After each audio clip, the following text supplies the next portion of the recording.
Mga kaibigan, welcome back. Ito ang balita po natin ngayon. Napakagaling naman ng China, updated sa galaw ng gilas. Isang player po kasi nila, sinagot po si POC President Bam Tolentino sa naging panayam nito about kay Justin Brownlee. At binanatan pa ng player na ito, si JB, na ito raw ay mandaraya. At syempre, babalitaan ko rin po kayo sa ating pambato na si Kai Sotto sa pagbabalik nito. Unahin po natin ang ating pambato na si Kai Sotto. Mga kaibigan, nasa injury list po siya ng Japan B-League at until October 28 po yun.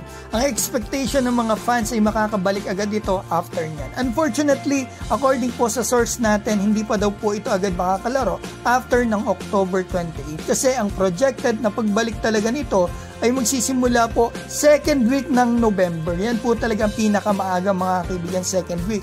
At ang pinakamatagal na raw po na pagbalik nito mga kaibigan ay last week po ng November. So second week to last week makakabalik ang pambato natin. Kaya tinignan ko yung schedules para at least may idea tayo sa games na posible niyang malaruan. Ito November 8, 11, and 12. So kung last week na siya makakabalik mga kaibigan, possibly December na po natin makikita makabalik ang ating pambato na si Kai Sotto. So eto, punta na po tayo sa napakainit at major topic natin. Sa nangyari kay Justin Brownlee, nagkaroon po ng interview si POC President Bam Tolentino about nga po dito kay Brownlee. At dito nga niya sinabi na mananatili sa atin ang gintong medalya at posibleng nakuha ito ni JB, yung substance na yun mga kaibigan, dito sa kanyang medications. At akalain mo pagbabasa ko ng mga balita sa China sa mga kilalang website, eto mga kaibigan ang nakita ko. Yung post ng One Sports mga kaibigan about po sa sinabi ni POC President nakalagay dito. So bantay na bantay nila yung galaw ng gilas at hindi lang yan mga kaibigan ha. Kahit Tagalog yung sinabi ni Sir Bam Tolentino ay alam nila, nakasulat dito. Yan yung translated na mga kaibigan sa English ha. So eto mga kaibigan, nakasulat pa dito na sinagot yung sinabi ni Sir Bam ng isang Chinese na nagngangalang Su Fangyu. Sino ba yan kaibigan? Nalaman ko na ito po pala isang ex-national team member nila.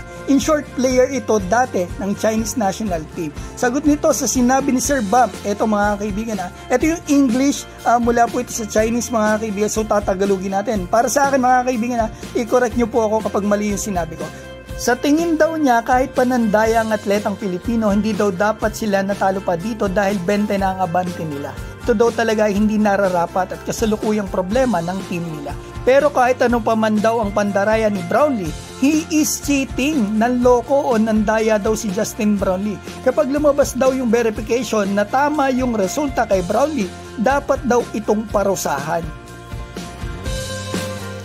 Tanong, ano ang na-realize mo sa videong ito? Ako kaibigan, ang na-realize ko dito, alam na alam po pala talaga ng China ang galaw ng gilas Pilipinas. Kita nyo naman mga kaibigan, isipin ninyo Tagalog ang sinabi ni Sir Bam pero alam na alam po nila. At isa pa, inakausahan si Justin Brownlee ng player ng China.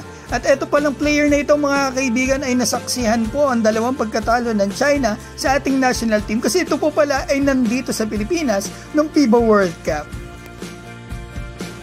Kaya naman pala ganon ang mga banat niya, masasabi ko lang sa kanya, better luck next time!